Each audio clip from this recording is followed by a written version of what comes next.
Bum, bum, bum, bum, bum, bum, bum. Hey everybody, come on in here.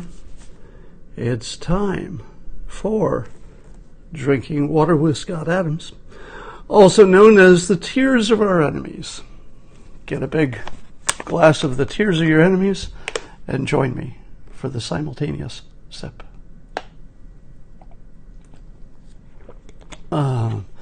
So my voice is kind of shot because I don't usually talk so much during a day, but I'm promoting Win Bigly.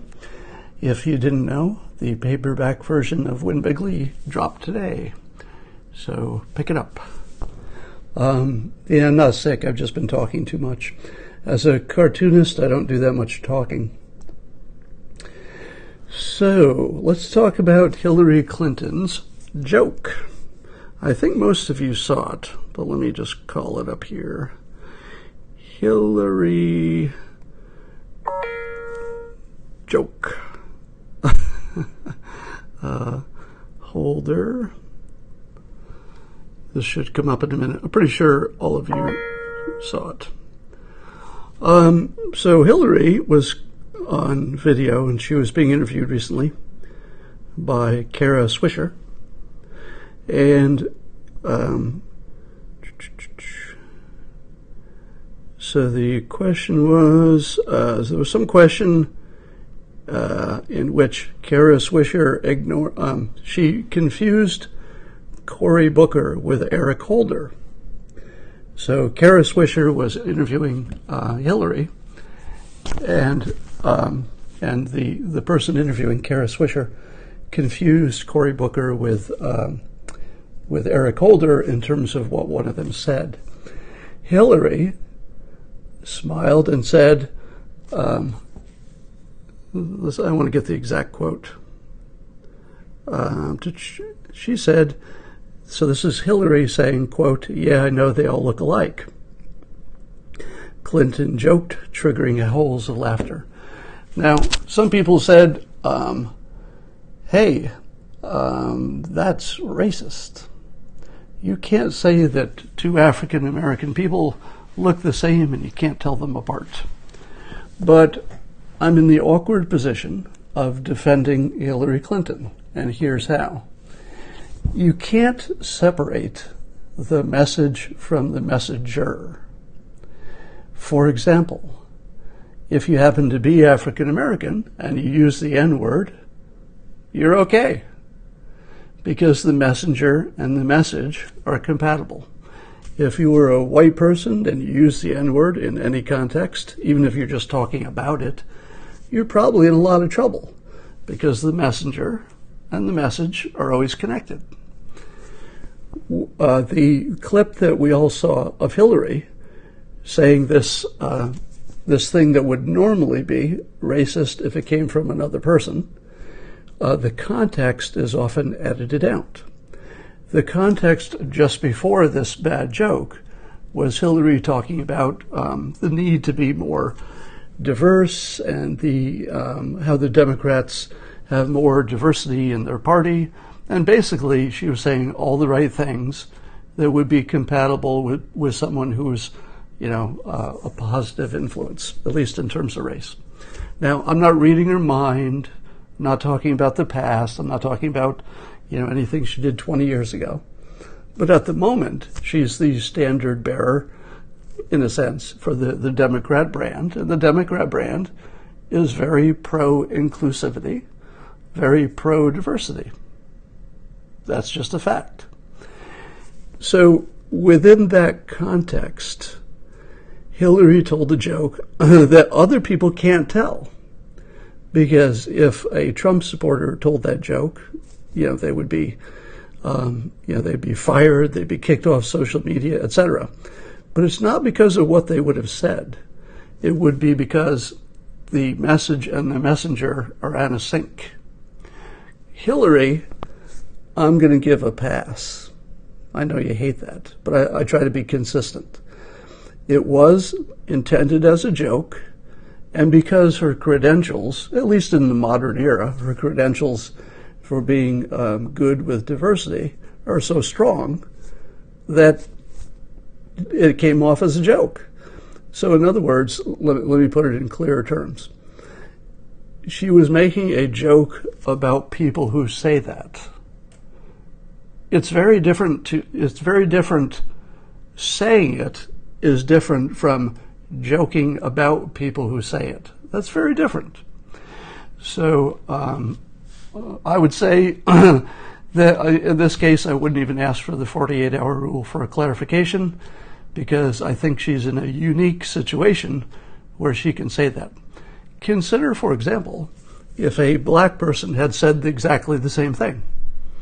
Suppose, let's just say any African American was on the stage, and let's say that Kara Swisher had asked the same question, and Kara Swisher had confused Cory Booker and Eric Holder. If a black person was sitting in the chair and said, "Yeah, I know it's hard to tell them apart," you wouldn't take that as a racist comment, because the person saying it is connected to the message. I'm going to say that Clinton has earned sort of an inside position. All right? She's not African American, but she's been good on that topic, to the point where when she makes a joke talking about people who say it, as opposed to just saying it, that she's in good situation. Now, remember that story, and let me tell you my awkward encounter this morning with Diamond and Silk. All right, so I was on Fox and Friends this morning, and I walked into the green room, and I see Diamond and Silk there, and Candace Owens was there, and I saw some of the hosts come by, Ed Henry, and et cetera. So it's sort of a fun atmosphere, because you see all these people you see on TV. So at one point, Diamond and Silk, who had been on Fox and Friends earlier, came back into the green room, and Diamond sat at my table. So it was just the green room is a bunch of little tables and some couches. I was at a table by myself. So there were a few chairs there, so Diamond comes and sits down. Now, she was just, using an available chair. People were just sitting all around. But I thought, oh, I love Diamond and Silk. I'm going to introduce myself. So I introduce myself to Diamond, and I, extend my hand and say, "Hi, I'm Scott Adams. I'm a big fan." And she shakes my hands, and, she's polite. But as soon as I shake her hand and introduce myself to Diamond, Silk walks up to the table right next to me. And I think, oh, I'm going to have to, I better introduce myself to Silk, because I just introduced myself to Diamond. So you have to get this physically to understand it.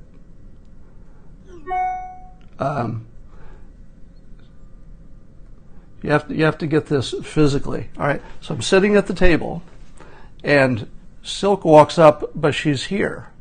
So I'm not looking at her face. I just know that this is Diamond, and obviously this is Silk, because I can see her out of the corner of my eye. It's Silk. So I stand up and I go like this. "Hi, I'm Scott Adams. I'm a big fan." And Silk looks at me, and she says, "I'm not Silk." And it wasn't. It was one of Diamond and Silk's friends who was just with them. So now imagine how awkward that is. I just said that I'm fans, which I am. I love Diamond and Silk. They're terrific. I love what they're doing with their career. I love their act. I'm definitely a fan. But because of the proximity, I just assumed, here's Diamond, the person walking up to her and talking to her, who out of the corner of my eye is a woman of, roughly in the same demographic. I'm thinking, it's Silk. I better introduce myself. So now I've introduced myself to the wrong Silk, and I did it right in front of Diamond, and I'm thinking to myself, what is the good way to get out of this situation? There's no good way. So I just said, "Well, I'll be your fan too," and I just sat down. And now I'm sitting across from Diamond, in the most, literally the most awkward situation you could ever be in. And so, now I'm not like most people in lots of ways, I suppose, but one of the ways I'm not like most people is that embarrassment, even if it's my own, I find hilarious.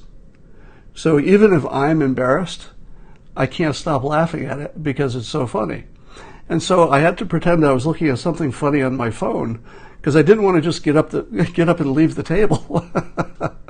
So, and I felt like it would be awkward to continue the conversation.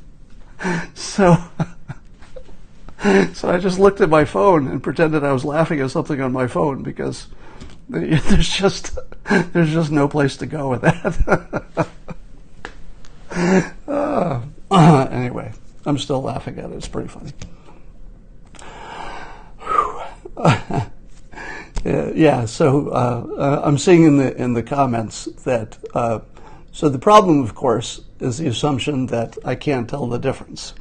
But the real problem was I wasn't looking at her when I extended my hand. I literally turned and extended my hand and introduced myself before I'd even really looked at her face. Because when you shake hands, you're sort of looking at the hand to make sure you're getting a good grip on the handshake. So, but I'll tell you, if you were observing it, there's no way in the world that you would have a positive opinion of me, which is what makes it so funny. All right, so my apologies to Silk, and then of course the real Silk is there, and I'm like, oh God, I can't introduce myself now; it's just too awkward, so I didn't. I did get to meet later after at a different time. I got to meet Candace, who was one of her biggest fans, and that was a big treat for me. All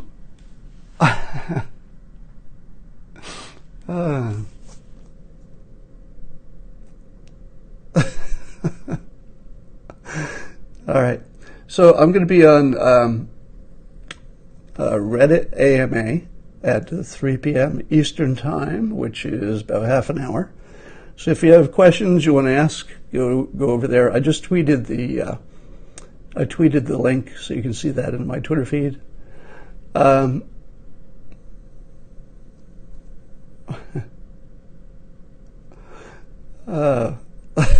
What was Diamond's reaction? She didn't really react to it, which I think made it more awkward for me. And I don't know what she was thinking or feeling, but she was also busy doing something, so she was sort of involved with whatever she was doing on her phone. So I'm not sure it registered necessarily.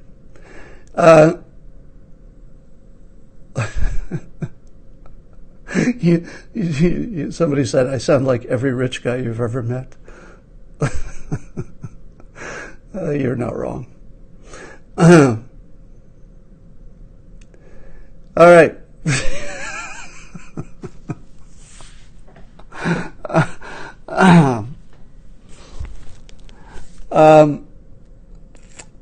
So, how many of you saw me on Fox and Friends? Because I got to use my point about the Charlottesville hoax, that it was really about both sides of the statue question and not both sides of Antifa versus the racists, when the president said there were fine people on both sides. And I don't know if anybody said that on a national news program before. Have you ever heard that? I think I might be the first one to say that. Anyway, I got to get ready for my AMA, and I got to answer some questions, and I will recognize. I'll talk to you later. Sorry, it's a short one today.